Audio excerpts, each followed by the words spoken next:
बड़ी और अहम खबर की बीजेपी के राष्ट्रीय अध्यक्ष जेपी नड्डा से तंवर ने मुलाकात की है। तो सीएम मनोहर लाल, प्रदेश अध्यक्ष नायब सैनी भी इस दौरान मौजूद रहे। तो इस वक्त की बड़ी खबर आपको बता दें, बीजेपी के राष्ट्रीय अध्यक्ष जेपी नड्डा से मिले अशोक तंवर।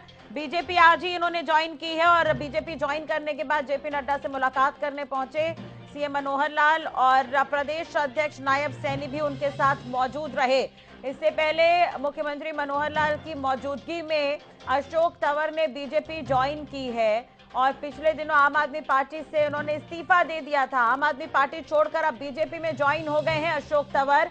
बीजेपी के राष्ट्रीय अध्यक्ष जेपी नड्डा से मुलाकात की ये तस्वीर हम आपको दिखा रहे हैं। दिल्ली बीजेपी मुख्यालय में अशोक तंवर बीजेपी में शामिल हुए और बीजेपी में शामिल होने के बाद जेपी नड्डा से मुलाकात करने पहुंचे। उनके साथ तस्वीर में नजर आ रहे हैं नायब सैनी भी उस दौरान मौजूद रहे।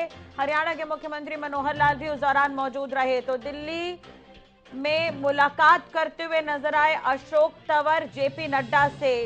तो ये बड़ी और अहम खबर हम आपको बता रहे हैं। हालांकि जब आम आदमी पार्टी अशोक तंवर ने छोड़ी थी, उस वक्त ही कयास लगाए जा रहे थे कि बीजेपी में जल्द ही शामिल हो जाएंगे।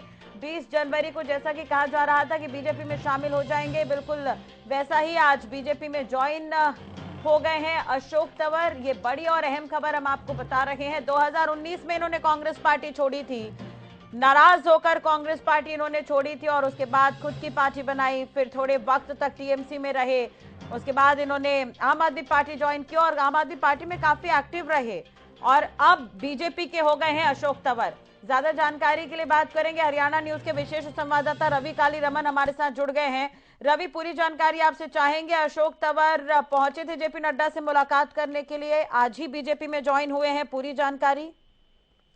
बिल्कुल। और एक्चुअली देखिए, जिस प्रकार की ज्वाइनिंग हुई है अशोक तंवर की, तो अशोक तंवर ज्वाइनिंग के बाद जो है बीजेपी चीफ यानी कि बीजेपी के जो राष्ट्रीय अध्यक्ष है जेपी नड्डा, उनसे मिलने के लिए पहुंचे। तमाम बातचीत होगी किस प्रकार से संगठन में उनको जिम्मेदारी दी जा सकती है या फिर चुनाव में उनका उपयोग कैसे किया जा सकता है, कहाँ से वो चुनाव लड़ने के इच्छुक है। तमाम मुद्दों पर बातचीत यहाँ हुई होगी। और कहीं ना कहीं बात की जाए तो जिस प्रकार से राजनीतिक सफर अशोक तंवर का रहा है, सांसद रहे हैं कांग्रेस से, उसके बाद प्रदेश अध्यक्ष रहे। प्रदेश अध्यक्ष के हटने के बाद से नाराज होकर के कहीं ना कहीं उन्होंने कांग्रेस पार्टी से अलविदा कह दिया था। उसके बाद अपना एक संगठन जो है वो बनाया था। संगठन बनाने के बाद कुछ टाइम के लिए टीएमसी में शामिल रहे। टीएमसी से कहीं ना कहीं ज्वाइन उनकी तरफ से किया गया था। उसके बाद आम आदमी पार्टी में उनकी तरफ से काम किए गए, लगातार आम आदमी पार्टी को मजबूत करने का काम किया। अब कहीं ना कहीं भारतीय जनता पार्टी में जो है वो शामिल हो गए हैं विधिवत रूप से। भाजपा मुख्यालय में उन्होंने अपनी आम आदमी पार्टी छोड़ करके कहीं ना कहीं भाजपा में शामिल हुए हैं। तो कहीं ना कहीं राजनीतिक सफर आगे कैसे रहेगा, किस प्रकार से भारतीय जनता पार्टी में उनकी जिम्मेवारियां रहेंगी, उसको लेकर ये मुलाकात जो है वो हुई है। चलिए, बहुत बहुत शुक्रिया तमाम जानकारी और बातचीत के लिए रवि। आपका नजर बनाए रखेगा, अपडेट आपसे लेंगे।